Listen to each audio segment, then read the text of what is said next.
ಯಾವಾಗಲೂ ಒಂದೇ ರೀತಿಯ ಅಕ್ಕಿ ಪಡ್ಡು ತಿಂದು ಬೇಜಾರಾಗಿ ಬೇರೆ ರೀತಿಯ ಬಾಯಿಗೆ ಇನ್ನಷ್ಟು ರುಚಿ ಕೊಡುವ ಜೊತೆಗೆ ಆರೋಗ್ಯಕ್ಕೂ ಹೆಚ್ಚು ಉಪಯುಕ್ತವಾದಂತಹ ಪಡ್ಡು ಮಾಡುವ ವಿಧಾನವನ್ನು ನೀವು ಹುಡುಕುತ್ತಾ ಇದ್ರಿ ಅಂದರೆ ಖಂಡಿತವಾಗ್ಲೂ ನಾವು ಮಾಡುವ ಈ ಪ್ರೋಟೀನ್ ಪಡ್ಡು ನಿಮಗೆ ಇಷ್ಟವಾಗುತ್ತದೆ. ಹಾಗಾದರೆ ಇನ್ನೂ ಯಾಕೆ ತಡ ಮಾಡೋದು, ಫಟಾಫಟ್ ಅಂತ ವಿಡಿಯೋ ಸ್ಟಾರ್ಟ್ ಮಾಡೋಣ ಬನ್ನಿ. ಮೊದಲಿಗೆ ನಾವು ಎಲ್ಲ ಕಾಳುಗಳು ಅಂದರೆ 1 ಕಪ್ ಕಡಲೆಕಾಳು, 1 ಕಪ್ ಅಲಸಂದೆ ಕಾಳು, ಗೋಧಿ, ಹೆಸರು ಕಾಳು ಒಂದು ಪಾತ್ರೆಯಲ್ಲಿ ಹಾಕಿ 2 ರಿಂದ 3 ಬಾರಿ ತೊಳೆದು ಒಂದು ರಾತ್ರಿ ನೆನೆಯಲು ಬಿಡಬೇಕು. ಇದರ ಜೊತೆಗೆ ಇನ್ನೊಂದು ಪಾತ್ರೆಯಲ್ಲಿ 1 ಕಪ್ ಅಕ್ಕಿ, ಅರ್ಧ ಕಪ್ ಉದ್ದಿನಬೇಳೆ, 4 ರಿಂದ 5 ಟೀ ಚಮಚ ಸಬ್ಬಕ್ಕಿ ಹಾಗೆ 1 ಚಮಚ ಮೆಂತೆಕಾಳು ಹಾಕಿ ನೆನೆಯಲು ಬಿಡಿ.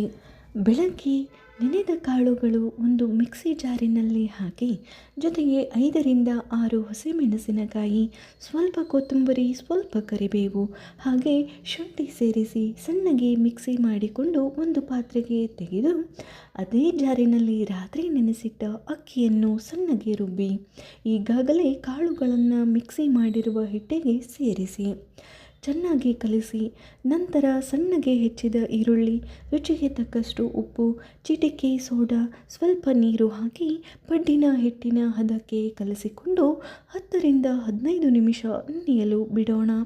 ಹಿಟ್ಟು ನೆನೆಯುವವರೆಗೂ ಈ ಕಡೆ ಒಂದು ಚಟ್ನಿ ತಯಾರಿಸಿಕೊಳ್ಳೋಣ.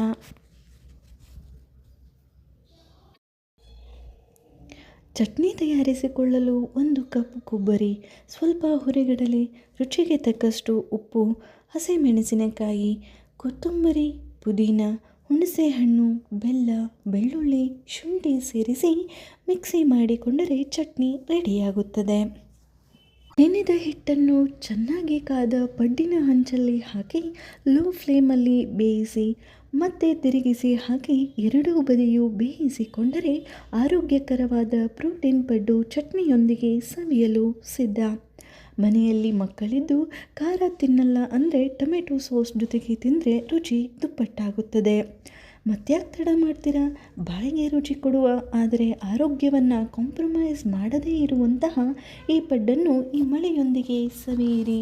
ಹಾಗೆಯೇ ರುಚಿ ಹೇಗಿದೆ ಅಂತ ಕಮೆಂಟ್ ಮಾಡಿ. ಈ ವಿಡಿಯೋ ನಿಮಗೆ ಇಷ್ಟ ಆಗಿದ್ದರೆ ಲೈಕ್, ಶೇರ್ ಮತ್ತು ಸಬ್ಸ್ಕ್ರೈಬ್ ಮಾಡಲು ಮರೆಯಬೇಡಿ.